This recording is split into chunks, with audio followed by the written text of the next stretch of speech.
ആരെയും വിശ്വസിക്കാൻ വയ്യ. സോഷ്യൽ മീഡിയ കംപ്ലീറ്റ് ക്രെഡിബിലിറ്റി നഷ്ടപ്പെടുത്തി.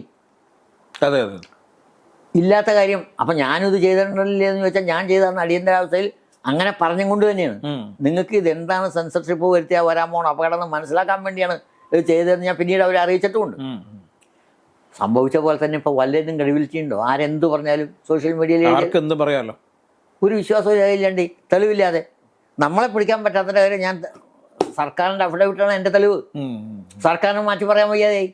1 സെൻറ്റ് ഭൂമി പോലും സർക്കാർ ഭൂമി വീടിൻ്റെ പേരിൽ വെച്ചിട്ടില്ലാന്ന് സർക്കാർ തന്നെ കൊടുത്തു കഴിഞ്ഞിട്ട് പിന്നെ അത് അയാൾക്ക് അവകാശപ്പെട്ടാന്ന് വാദിക്കാൻ പറ്റുമോ? അപ്പോൾ പറയേണ്ടി വന്നു കള്ളരേഖയാണെന്ന്. കള്ളരേഖയാണെങ്കിൽ കേസെടുക്കണ്ടേ? എടുക്കുന്നില്ല. അത് വെച്ച് ബ്ലാക്ക് മെയിൽ ചെയ്തു. അങ്ങനെ ഇടതുപക്ഷം നിന്ന് വലതുപക്ഷത്തേക്ക് കൊണ്ടുവന്നു. ഇതൊന്നും ഒരാളും പറയുന്നില്ല എന്നുള്ളതുകൊണ്ടാണ് എനിക്ക് ഇപ്പോഴും നിങ്ങളോടത് ആവർത്തിച്ച് പറയേണ്ടി വരുന്നത്. ആരും ഇനി പറയാനും പോകുന്നില്ല. അവരൊക്കെ എൻ്റെ മരണം കാത്തിരിക്കുന്ന അതോട് തീരും.